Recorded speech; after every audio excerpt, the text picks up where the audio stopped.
This is Clarence Hill with the Star Telegram, coming to you from a barbershop. Creative Cuts up in Euless, and talking to Greg Ellis, the former Cowboys defensive end. We're going to talk about Tony Romo and his retirement from the Cowboys today. Greg Ellis actually played with Tony. You know, he was there when Tony got there in 2003, so he knew Tony before he was a star. What type of player was he?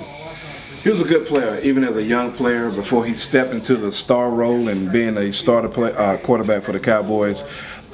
He was an excellent competitor and enjoyed the game. Even as a scout team quarterback, to watch him step up and have fun in practice, and he treated it like it was a game even in practice. Did you see this stardom coming? Did you see way back when he was backing up Chad Hutchinson and Quincy Carter, and it was the quarterback abyss on the Cowboys? I mean, you were part of those teams, those 5'11" teams, but you know, the quarterback held y'all back. Yeah, and we saw it in practice. Terrence Newman and the other cornerbacks that was there on the starting defense when we were going against the scout team. Tony was the scout team quarterback, and I remember those guys in the secondary saying, man, Tony's going to be good, Tony's going to be real special, and his career showed that. You know, football is a rough, tough game. It's a game that you can rise real quick to the top, and too many times when you rise quick, you fall quick as well. In my career, you know, I like to say the same thing. It goes before you're ready for it to go. It comes to an end before you're ready for it to come to an end. But I think Tony, he had a great run. Obviously, he would like to have won the big one, as well as I would have liked to won the big one as well. But you can't argue the fact that he had an outstanding NFL career.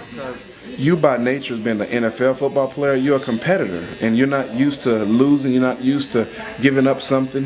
In a part of it, you feel like you're losing because your career is coming to an end.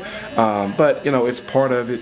And as the years go by, more and more and more, you have to come to realize and accept that and transition to that second phase of your life. And as a player, you know, having something else to do after the game, how much easier that make the transition? It makes it a lot easier. You know, for me, for example, I remember when I got released, Jerry came on the football field. We was practicing at that field down the street because the hurricane messed up the building. And he said, Greg, I'm going to go ahead and have to let you go. And at that time, I had already started my company in a small capacity. We used to take pictures for school, daycare centers and stuff like that. I had a couple people working for me. But when he released me, I remember I had a pack of pictures in my car that I just took over to this little daycare school, and people were saying, man, you just got cut. You out here, you know, dropping the pictures off. But I already had something else going on. So I encourage guys, go ahead and start doing something else as you see that career winding down. You might not do it for the money. You still have to, your priority is football because that's where your bread and butter is at. But it's smart to have something else going on.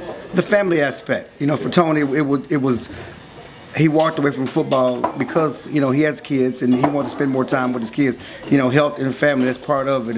And you know, certainly after your career, how important is that to be able to spend time with your kids and be able to walk around and do some things with your kids and not be debilitated to a certain extent, like some players are? Yeah, that's very important. I mean, you're gonna, you know, play football till you're, you know, 30-something years old, and you hopefully have a lot of life left to live.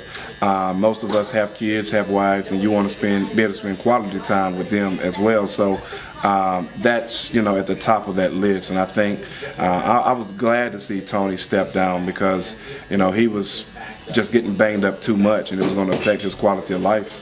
So yeah, he may not be Troy Aikman or Roger Staubach with a Super Bowl ring, but what he's done as a undrafted free agent to come and do what he's done and to have all these Cowboy passing records, that's something to appreciate. It really is. When you look at where Tony come from and how he came into the league, it was not expected for a quarterback like him to have accomplished what he has accomplished in the NFL. He was really just a guy that's supposed to come in, be a practice squad quarterback, you know, somebody so the main quarterback don't get hurt and give the defense a good look. But he's come in and surpassed any expectations that anybody could place on not just an undrafted quarterback, but really any quarterback when you look at the stats and the career of Tony Romo. From undrafted free agent to a first-round pick as a broadcaster for CBS. This is Clarence Hill, Greg Ellis, Tony Romo's gone.